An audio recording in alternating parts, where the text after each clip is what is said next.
Бозша көлде вахта қалашығы, сонымен қатар автокөлік және теміржол құрылысы аяқталуға жақын.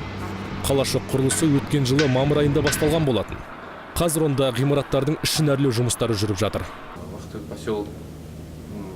Вахта қалашығында 35-тен астам ғимарат орналасқан. Оның 16-сы операторларға, 6-ы супервайзерлерге, тағы 4 ғимарат менеджментке арналған. Бұл тұрғын үй ғимараттары, одан басқа нысандар да бар. Біз қазір асханада тұрмыз. Оқу орталықтары, офистер, техникалық ғимараттар, кір жуу бөлмесі мен ойын-сауық ғимараттары бар. Бұл жерде бәрі тамаша. Онда 3 кинозал, спорт зал, интернат бөлмесі, ойын бөлмелері бәрі бар.